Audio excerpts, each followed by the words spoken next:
अच्छा स्वामी जी, देखिए आज बात हो रही है जानवरों से प्यार की, पशुओं से प्रेम की।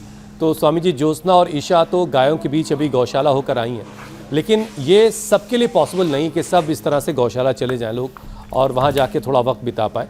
वैसे शहरों में लोग स्वामी जी पेट्स रखते हैं अपने घरों में, तो क्या किसी भी पालतू जानवर को रखना, जैसे कि कुछ लोग परिंदे अपने घरों में पाल लेते हैं, कुछ के पास बिल्लियाँ हैं, कुछ के पास कुत्ते हैं, ये भी स्वामी जी क्या उतना ही फायदा देता है?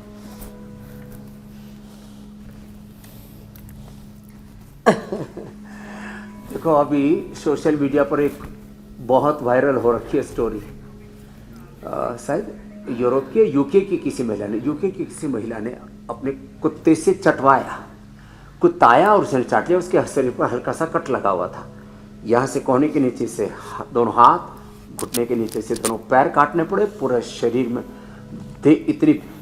इतना विविध, इतना डरावना, खौफनाक दृश्य था, देखना मुश्किल था। तो कुत्ते से कटवाना और चटवाना पड़ा। कटवाना तो कोई नहीं चाहता है, लेकिन चटवाना, चाटुकारिता बड़ी पसंद है लोगों को। ये बड़ा खतरनाक हो जाता है। तो दूसरे जीवों में बहुत तरह के रोग होने की संभावनाएं हैं। गौ माता से ये रोग नहीं होते, इसलिए गाय को माता कहा है। अब इस कूतरू को क्या कहें, उसको स्वामी भक्तादि तो स्वामी जी बिल्ली को तो मौसी कहते हैं, लेकिन तो बिल्ली तो चली। जो महिमा है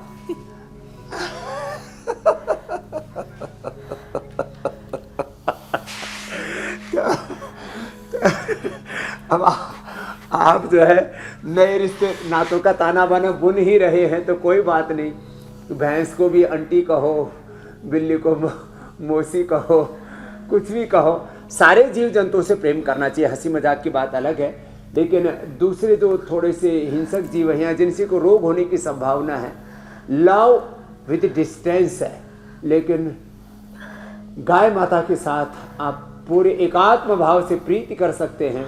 और हमने तो बचपन से गौ माता की सेवा की। आप हर रोज कोई देख सकता, हमारे जीवन में हम सुबह उठ करके गोग्रास देते हैं, गौ माता की सेवा करते हैं, और ये सब करके हम देखते हैं कि जीवन में अपने आप एक सहज दिव्यता आती है। गो आधारित, गोधन अर्क पीना, गोघृत पान करना, गाय का दूध घी आदि खाना, और गोमूत्र गोबर आदि पर आधारित कृषि, कुदरती ये ऑर्गेनिक एग्रीकल्चर।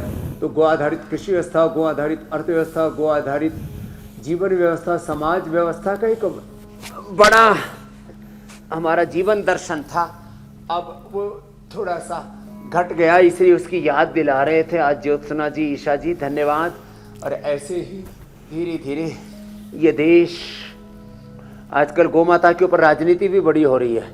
शंकराचार्यों से लेकर के देश के सत्ताधीशों से लेकर के एक नए संघर्ष की पृष्ठभूमि तैयार हो रही है।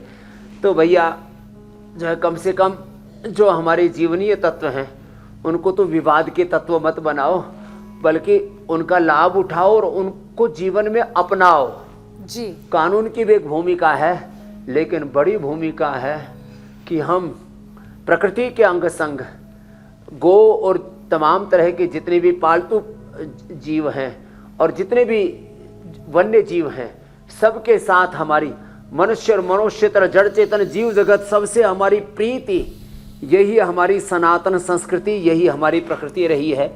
और यही मानव का धर्म है, यही मानवीय जीवन मूल्य है, यही मानव धर्म है, यही नैतिकता है।